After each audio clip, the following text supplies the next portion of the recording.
Welcome back to my channel, everyone. Today's video is going to be a review of the final book in the Percy Jackson and the Olympian series, The Last Olympian. Wow, I'm very sad that it's over. Honestly, I was so sad reading this entire book, but especially the last few chapters. And so that means basically today. I finished the last 70 pages of the book today, and I was just so sad. But it was also really, really amazing. And with that, let's get into the review. So here are my thoughts about the plot. Of course, I give this book 5 out of 5 stars again. It was an incredible end to the series. It wrapped everything up very nicely, still gave you lots of twists and turns along the way and lots of things that you never would have expected. I mean, unless maybe you've read the series before. But there were still so many things that I had forgotten. I did remember a few big things before they happened. They were kind of hinted at throughout the book, and then I would remember, be like, oh yeah, that's what happens later. But still, amazing twists and turns. And if you hadn't ever read the series, then you would have no idea they were coming, and they're just so incredible. Honestly, this series was just amazing. Yeah, this book especially, just wrapped everything up so well. We also got kind of a mini love triangle in this one, which I am all there for. It was loads of fun. Especially when I remembered what happened at the end. I was like, okay, yeah, this love triangle is okay now. Absolutely incredible. 5 out of 5 stars. Before I do too much more ranting, let's move into the characters. 5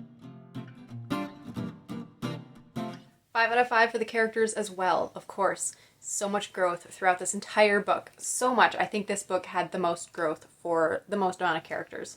I do think that Grover, I think that his arc came a lot earlier in the series, but so many other characters got the most incredible arcs. They got some redemption arcs in this one. I absolutely loved it. And some of the relationships of the characters completely changed or they grew. Man, overall, yeah, just 5 out of 5 for the characters. Can't complain about any of it, really.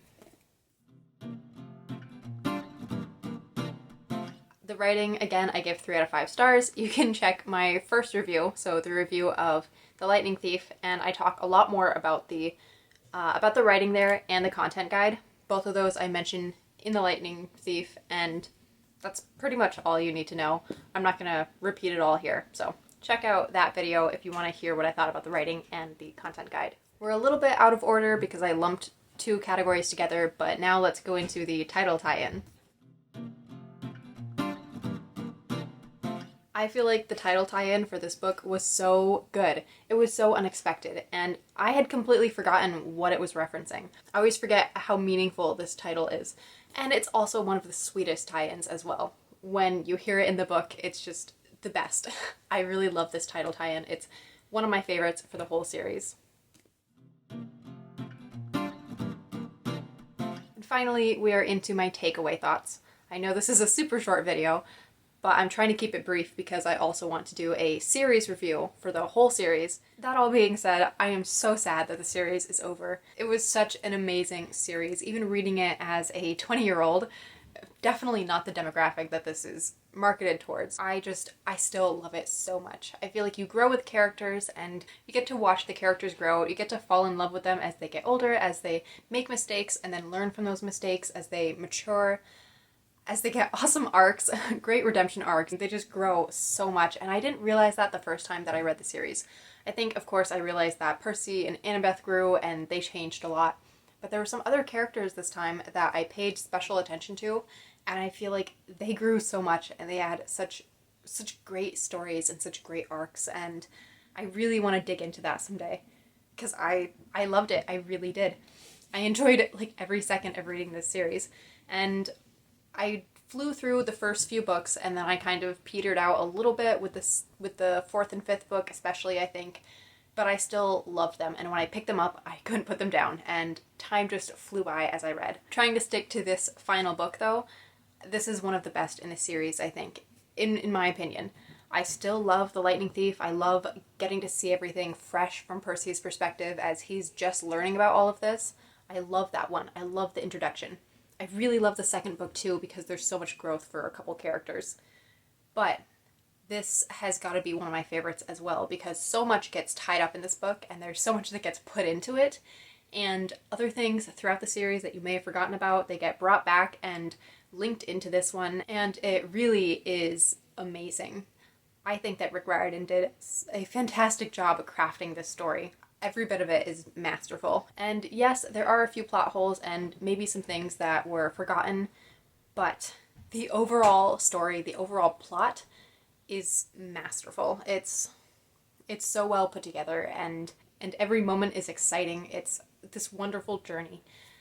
And I do kind of wish that I had run into it sooner. I wish that I'd known about this before I was 17, because that's when I first read the series. I was 16 or 17.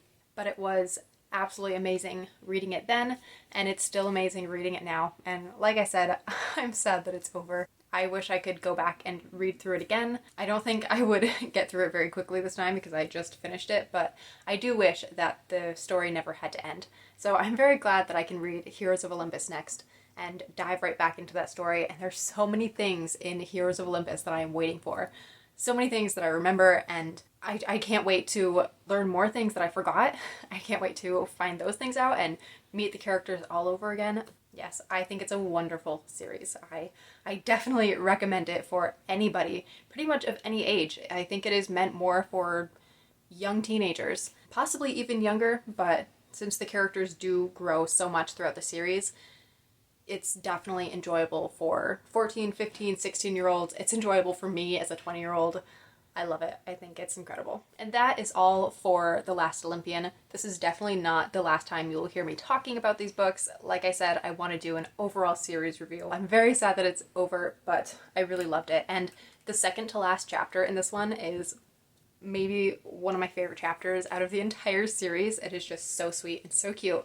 And I had been waiting for it, and I absolutely love it.